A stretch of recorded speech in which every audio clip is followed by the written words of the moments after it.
We are back live at your Bolo Punch Boxing Hour, brought to you by George Rogie Insurance, www.bolopunchboxinghour.com, streaming to you live, as always, on ustream.tv. Still don't have a valid answer. We've got answers on our chat room wall, but we don't have anyone on the hotline, which is area code 219-743-9743. I can't even verify whether the answers on the chat room wall are correct yet because you did not follow our directions. So call that hotline. Saturday night in Oakland, California, super middleweight action. Andre Ward wins a 12th round unanimous decision over Edison Miranda, 119-109 twice and 116-112 once. What was the judge that scored 116-112 watching? It was very difficult to give Edison Miranda even one round, though. Yeah, he didn't even look like he wanted to show up for this fight. He was kind of lackadaisical basically throughout the whole fight. Started off, I mean, obviously, if he was going to give him some rounds, it had to be very early in the fight. Basically, his will was taken away from him throughout the fight.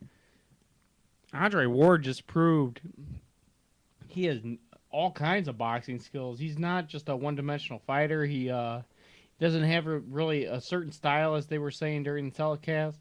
He kind of switches it up throughout the fight. Obviously, that he switches from southpaw to conventional stance, back and forth, but very fluently. I mean, it's so effortless for him to do that.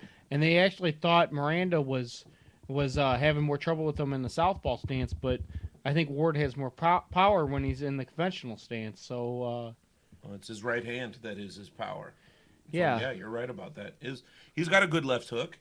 But basically, he's a smooth boxer, and he uses that ring like unlike anyone, really, in the super middleweight division. What really impressed me was around round 8, where he just pressured Miranda. I mean, he leaned on him the whole round. He's bleeding. He's been bleeding since the first round. With an intentional headbutt. When they replayed the headbutt, obviously, you could very easily tell that Miranda did that on purpose. Well, we were talking about video games earlier. How about bonk?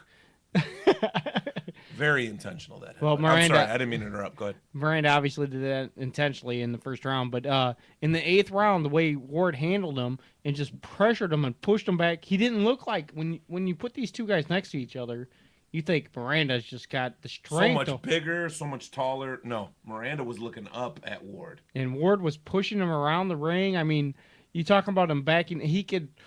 When you watch Miranda lose to Kelly Pavlik, when you watch him lose to Abraham, they backed him up. Yeah. I mean, in the 8th round, Ward pressured him against the ropes and just kind of leaned on him and used the inside game, but not the way that Pavlik and Abraham backed him up. And those were stoppages too, though. Yeah, Ward used a very different style to beat him. Completely different, yes. Just to wear Miranda out. I mean, he didn't knock him out. I don't know if Ward has the Sunday punch, but I'm not sure he could have knocked out Edison Miranda. Yeah, but he definitely worked him over pretty well. All I can say is Andre Ward has arrived. If you can do what he did to Edison Miranda, he didn't stop him, but he did everything short of stopping him. And that 8th round, though, man, it was like he just blew the candle out, man. Miranda had nothing left after that. After he leaned on him and nailed him with all those, perfectly clean shots. All Miranda was doing with Miranda after he got nailed with 4 clean shots in a row, just goes, "Come on, hit me again." That's all he could do. Yeah. Maybe he'll get sloppy. Maybe he'll get pissed off and get sloppy. Yeah. That's all you can do. You have nothing left. And I thought actually Miranda might have pulled this one out, but I thought he might have been underestimated. Obviously, he did good against Abraham when he fought him. I thought he actually beat Abraham the first time that he fought him. And, obviously he got all those points taken away or he would have beat him. But even in the fight with Kelly Pavlik or with the fight with Abraham the second time, he still did pretty decent against him. I thought he might have a chance here just because of his opposition coming in that Ward didn't have.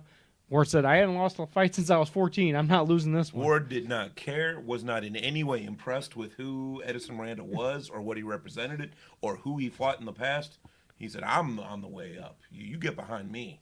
I'm headed to the beginning of this line." And he pushed Miranda right behind him. Did. I think, obviously he started beating him earlier than the 8th round, but I think that 8th round that was the end of the fight. I cannot give one round to Edison Miranda. The reason I keep bringing up the 8th round is because Miranda always has that knockout punch. You know, Oh, he always I he think, at any point could have stopped him, and and at no point was Andre Ward in trouble. I think the 8th round wore Miranda out so bad that he couldn't even knock Ward out after the 8th round. No. It was 2 more merciful rounds. That's all it was. Well, 3 more, or 4 more, because it went 12 rounds because he has some minor belt, so it was 12 rounds. Real quick, I got to fly through some more. How we doing, Timmy? Junior lightweight action, John Molina, TKO victory in the second round. TKO victory in the second round over Frankie Archuleta. Not going to be confused with David Archuleta from American Idol. Molina still undefeated at 17-0 with 13 knockouts. Archuleta moving on down to 25-7, 14 knockouts. John Molina, very, very impressive guy. Really, really able to just blast his way through Frankie Archuleta. Yeah, I mean, this isn't quite as big as an upset as we just watched Adam lose to Chris on American Idol. I mean, no. Okay. Obviously, Molina was supposed to win this fight coming in. He's fighting a guy with a little bit more experience here. John Molina comes in, and last fight I seen him, I'm pretty impressed with this guy, though. I mean, I've seen a couple of his fights now. The last one he hit that guy with a body punch and dropped him, and they said it was a low blow, and when they showed the replay, it obviously wasn't. They could have stopped the fight right then. The guy went on, and as soon as Molina hit him in the body again, he dropped it. Which proves that was a legit body. Yeah. Hey, if you don't believe me, let me hit him there again. If he can get up, then you know I'm right. If it doesn't bother him, then no problem. Yeah, this one was a little bit different. Archuleta took it on the chin and went down here. Obviously, Molina has the power. He's stepping it up a little bit here. He's going to take probably a big step up in his next fight since he's had 2 pretty big televised fights so far. Yep. So I'm guessing he'll step up a little bit bigger here. John Molina, we will see what there is to see with this guy. Kind of reminds me of Jimmy if Jimmy didn't have that foot injury. I mean, he's got a lot of power. And you're talking about Jimmy Holmes. Yeah, Jimmy Holmes. Jimmy Holmes, if he could move a little bit better, that's who he would remind me of as John Molina, I believe. I can give you that. Lanky. He's got those long arms. A lot of power. Crazy power. Great angles on Jimmy Holmes and on John Molina. Super middleweight action. Sean Estrada, TKO victory in the very first round over Corey Jones. Pretty much short work. I mean, there really isn't anything to say. Sean Estrada did exactly what he was supposed to do. Member of Deontay Wilder's 2008 Olympic team. Did exactly what he was supposed to do with a guy that came in 5-5. I'm not going to give that much credence. Don't be scared to step him up a little bit.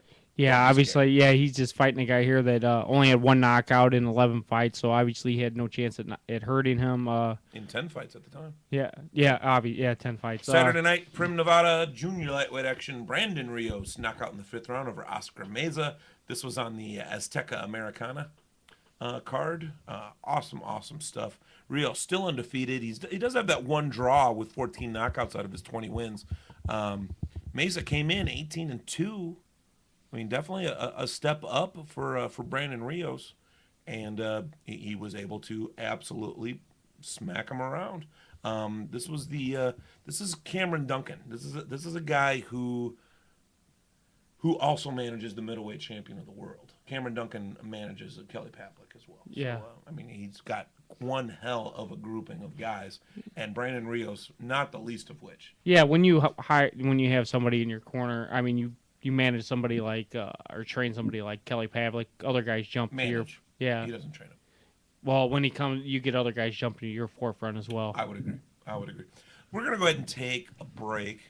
We will come back with all the rest of the fights that got us through the week, and we'll talk about the fights that are coming up next week. Right here on your Bolo Punch Boxing Hour, brought to you by George Rogie Insurance. Rogie Insurance is a 4-generation